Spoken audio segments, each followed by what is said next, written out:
If you like to think of yourself as a strong, independent, maybe even an alpha woman, but you find that your love life just isn't getting any progress and you don't seem to be able to find high quality men that want to be able to commit to you, well, there is a reason for that, and I'm going to talk about the reasons why in this video.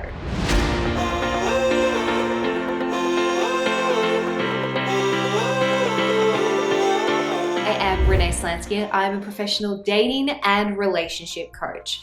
And I want to today talk to the independent, strong women out there. I am one of those women. I have always been someone that has been self-sufficient, very independent, a leader, and I guess somebody that you would typically call a strong woman. Now, when I say strong woman, it doesn't necessarily mean that you aren't a feminine woman. All I am saying by this is that you are a woman who basically finds yourself in a position of leadership where you don't necessarily feel that you're too nice or that you turn into a doormat. You're somebody that has boundaries, and you're also somebody that, like myself, was very self-sufficient. So before I jump into those reasons of why this can actually self-sabotage your love life, don't forget to subscribe, give me a thumbs up, and drop a thanks Renee down below if this video has helped you. Okay, the first reason why you could be blocking your own love life is you have your walls up and you are trying to protect yourself from getting hurt. Strong women tend to have a different type of emotional regulation. Instead of having doors wide open and being able to just allow love to flow in, they're very cautious about who they connect with, to a point where they actually put walls around their heart and they become so guarded that no man feels that they can actually get in. Now, what this does is two things. Number one, it either drives away men who are really ready to love you and treat you right, or number two, it actually attracts emotionally unavailable men because you yourself are emotionally unavailable. Whilst it is important to be able to guard your heart, especially if you have been hurt in the past by your upbringing or by other relationships that you have been in, there is a difference between having boundaries and actually having walls up. And if you are somebody who really struggles to be able to trust somebody or give your heart to somebody or allow somebody in, then chances are they're not actually boundaries that you're putting down, they are walls. The second reason is this: you don't make time for love. Now, most strong, independent women that I know are career-driven women. You know, you've got your own thing going on. You've got your own thing going on, and that means that is keeping you really busy. So you want to be able to go out there and find love and date, but the truth is you're just not making time for it. You're either finding excuses why you can't go on a date because you're too busy, which is actually just an indication that you don't feel ready to date, or you don't believe that what you want is out there, or you don't believe you're worthy of it, hence why you have this excuse and you're just kind of keeping your life busy. Or you really are busy because you've got maybe a lot going on with your career, a lot going on with your friends, your family, all these sort of things, and you've become pretty self-sufficient without needing to go on dates. So you haven't really made time to be able to factor your love life into your actual life. Now, this is really important if you do want to be able to get progress in your love life, is you can't just expect a man to slot in around with you and just, whenever it's convenient. Love isn't just going to turn up on your doorstep. You also need to be able to make room for love and make time for love if you actually want it to be able to happen for you. The third reason is this: there is a lack of surrender. Maybe you are somebody who really likes to be able to control the situation around you. Maybe you're a boss girl and you have your own company, or you're somebody who feels like you like to lead and you like to, feel that you are essentially in control all the time. Now, what this does is it usually pushes you more into your masculine energy rather than your feminine energy.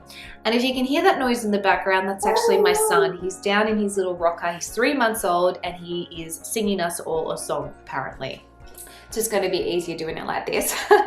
This is my son, by the way. Okay, clearly I haven't got some other random person's baby. So lack of surrender means that you don't actually trust the process of love, or you don't trust yourself in the process of love, hence why you're trying to control it all the time. And if you're trying to control everything all the time, what you're going to do is you're going to either attract men who then try to control you, or you're going to attract really weak men who aren't exactly going to be able to handle you and your strength and energy. Now, being vulnerable in a relationship and having some sort of surrender isn't easy to do if you're a strong woman and you're used to being able to control your emotions and feel like everything's in place. However, if you want to be able to really be open to receiving love, there has to be some level of vulnerability in order to be able to increase trust and transparency with somebody as you start to build a relationship with them. Okay, the fourth reason is this: you are attracting men to try and compete with them. Now, you're probably not doing this on purpose. This is just a subconscious thing that you're doing, where you go out and you might date other alpha men, which is great because maybe you actually have a lot of things in common. However, if you have too much of the same energy, you actually lose balance and things can start to become a competition. Maybe you're trying to work more than them. Maybe you're trying to out-earn them. Maybe you're trying to prove something to them in order to either feel worthy or, again, to try and lead the relationship. And there can only be one leader in the relationship, and most of the time that is the male. Now, that doesn't mean that the female is weak for this or the female loses her place. We just lead in other ways. For example, we lead in nurturing. We lead in the feminine energy. You can't be the masculine energy leader in a relationship if you want to be able to have that natural balance. And the fifth reason is this, is that you actually attract weak men that you then try to dominate, or you feel that you think they're going to balance you out because they're a really nice guy, but then you find that, they're just not giving you what it is that you ultimately want in a relationship. Now, if you are a strong woman, chances are you're going to need a strong man who can handle you, who can put you in your place, who can teach you how to be vulnerable, who can teach you all these amazing things. However, again, we need to find that balance between a strong man that isn't trying to outdo you, okay, or you're trying to outdo him, but also a strong man who is able to bring that softer side out of you in a relationship. Dating somebody that you just walk all over isn't going to give you that balance. He's got my hair. So the ideal situation is actually first working on yourself, understanding, okay, where can I actually be softer? Where can I actually step more into my feminine energy? Where can I learn to surrender so that ultimately I'm setting myself up to be able to attract somebody who's going to fit me just perfectly without me feeling that I have to compromise my strength or my identity as a strong woman. Yeah, ladies, I hope that this video has helped you and really brought some clarity for you. My son is literally pulling my hair out of my head.